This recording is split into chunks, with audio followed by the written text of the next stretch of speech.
नमः शिवाय दोस्तों। भगवान शूलपाणी आप सभी का कल्याण करें। दोस्तों, रोज कुछ नया सीखने के लिए चैनल को सब्सक्राइब करें और बेल आइकन पर क्लिक कर दें। अगर आप भगवान शंकर के सच्चे भक्त हैं और अपने जीवन में भगवान आशुतोष की कृपा दृष्टि पाना चाहते हैं तो कमेंट बॉक्स में ओम नमः शिवाय लिखकर ही इस वीडियो की शुरुआत करें। हमारा उद्देश्य है कि सबका कल्याण हो।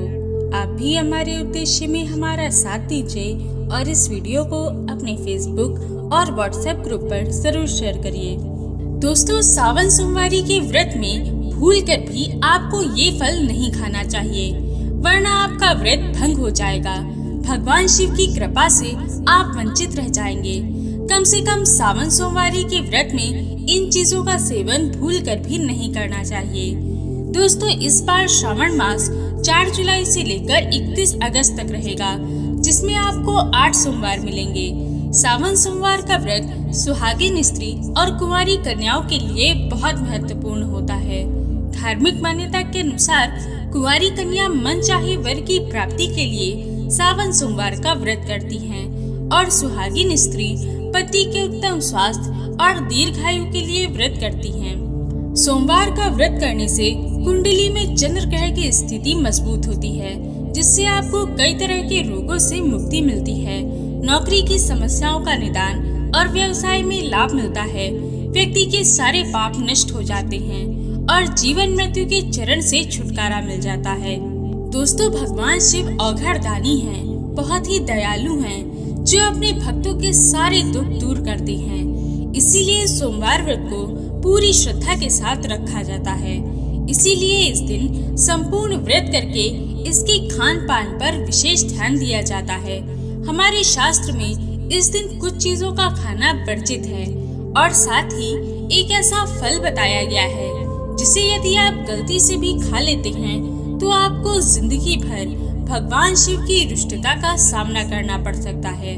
आपका व्रत टूट सकता है, आपके परिवार पर विपत्ति आ सकती है। इसलिए कम से कम सावन सोमवार के व्रत में ऐसी गलती ना करें। दोस्तों, भारतीय परंपरा में पुरातन काल से ही व्रत और उपवास का विशेष महत्व दिया गया है। व्रत, पूजन और उपवास से व्यक्ति खुद का जुड़ाव महसूस करता है। शास्त्रों में कहा गया है कि व्यक्ति को कभी भी अपने व्रत के समय उधार लाए गए फलों का सेवन नहीं करना चाहिए। इससे व्रती को दोष लगता है, व्रत भंग हो जाता है।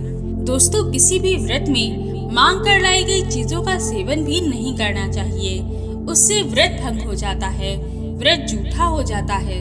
सावन सोमवार के व्रत में आपको नाशपाती के फल का सेवन भी नहीं करना चाहिए। इस फल का नाम ही नाश करने वाला होता है। आप इस फल को किसी भी दिन खा सकते हैं, लेकिन आपको इस फल को व्रत में नहीं खाना चाहिए। न ही आपको ये फल भगवान को चढ़ाना चाहिए। दोस्तों, कुट्टू या सिंघाड़े का पुराने आटे के सेवन से आपका व्रत टूट सकता है।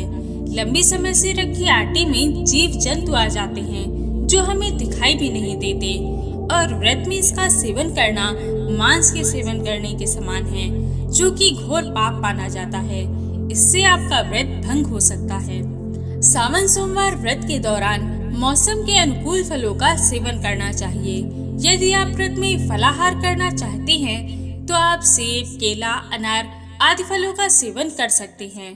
आप लौकी, अरबी, आलू और कद्दू जैसी सब्जियों का भी सेवन कर सकते हैं। आप शाम को बादाम, काजू, किशमिश इन चीजों को भी खा सकते हैं। दोस्तों, सावन में दूध और दूध से बनी चीजों के सेवन की साफ मनाही है। आप इसे भगवान को चढ़ा सकते हैं, लेकिन स्वयं इसका सेवन नहीं कर सकते। सावन सोमवार व्रत के नियम के अनुसार इन दिनों ताजे सात्विक भोजन का सेवन करना ही अच्छा होता है। इस समय आप लहसुन, प्याज, मांस, मदिरा का सेवन भूलकर भी न करें। लहसुन, प्याज का सेवन शरीर में तामसिक प्रवृत्ति को बढ़ाता है और धनिया पाउडर और मिर्च का सेवन भी इन दिनों नहीं करना चाहिए।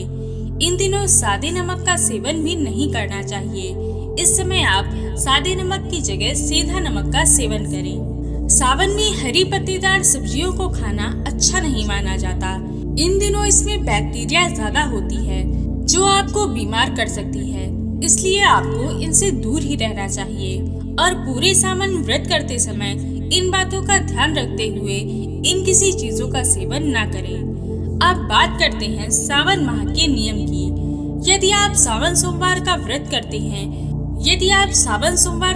करते हैं तो आपको इन नियमों के बारे में ज्ञात होगा, लेकिन जो व्रत नहीं करते हैं उन्हें भी इन नियमों का पालन अवश्य करना चाहिए। अगर आप भगवान शिव की कृपा पाना चाहते हैं, आपकी कोई कामना है जो जल्दी ही पूरी हो जाए, तो आपको उसके लिए इन नियमों का पालन करना चाहिए। आइए जानते हैं उन नियमों को। सावन मास में हमें तामसिक चीजों का त्याग करना चाहिए। तामसिक यानी लहसुन, प्याज, इन चीजों का हमें अपने भोजन में प्रयोग नहीं करना चाहिए। मांस, मदिरा का बिल्कुल त्याग करना चाहिए। और जो लोग विशेष रूप से इस महीने व्रत करते हैं, उन्हें भूलकर भी मसूर की दाल का सेवन नहीं करना चाहिए। मूली नहीं खाना है, बैंगन नहीं खाना है, और हमारे शास्त्रों के अनुसार जला हुआ या बासी भोजन भी आपको नहीं करना है। ये सभी चीजें तामसिक भोजन में आती हैं, इसलिए श्रावण मास में हमें इन सब का त्याग करना चाहिए। हमें इस दौरान केवल शुद्ध और सात्विक भोजन ही करना चाहिए। रात का या सुबह का बचा खाना न खाएं। यदि आप पूरे सावन मास का व्रत करते हैं तो आप एक समय का भोजन ले सकते हैं। शाम के समय या सुबह में अपनी सुविधा के अनुसार आप जिस भी समय भोजन करना चाहते हैं, आप एक समय भोजन का प्रण ले लें और व्रत करें। वहीं कुछ भक्त ऐसे होते हैं जो 2 समय यानी कि दिन में 2 बार भोजन करते हैं, लेकिन वे तामसिक चीजों का त्याग कर देते हैं। तो ये नियम आप खुद ही निर्धारित करते हैं। ये आपके स्वयं के ऊपर ही निर्भर करता है कि आप शारीरिक रूप से कितने सक्षम हैं। इन नियमों का पालन करने के लिए तो यदि आप एक समय भोजन करते हैं तो सुबह या शाम कोई एक समय निश्चित करके उसी समय प्रतिदिन भोजन करें। आपको शुद्ध सात्विक भोजन को ग्रहण करना चाहिए। दिन में आप फलाहार कर सकते हैं। सावन के महीने में आपको दूध ग्रहण नहीं करना है। आप इसे भगवान पर चढ़ाएं, किंतु स्वयं ग्रहण न करें। तो इस प्रकार आप सावन के नियमों का पालन करें। आप श्रावण मास के व्रत में फल खाएं। सुबह शाम यदि चाहें तो भोजन कर सकते हैं, लेकिन वह भोजन शुद्ध और सात्विक होना चाहिए। इस समय आप किसी को भी किसी तरह के क्लेश, वाद विवाद से बचना चाहिए। आपको व्यर्थ में क्रोध नहीं करना है, उस पर नियंत्रण रखना है। यदि आप स्वयं के भीतर का कोई दुर्गुण त्याग करना चाहते हैं, तो इसके लिए संकल्प लेकर नियम बना लें। उसे छोड़ने का प्रयास करें कि आप उसे छोड़ना चाहते हैं और इस महीने वह कार्य नहीं करूँगा या करूँगी। इस तरह से नियम बनाकर आप भगवान शिव की आराधना और उनका अभिषेक करते रहें। वे आप पर अवश्य कृपा करेंगे। आशा है कि ये वीडियो आपको पसंद आई होगी और भी जानकारी के लिए स्क्रीन पर दिखने वाली वीडियोस को भी एक बार अवश्य देखें। हर हर महादेव।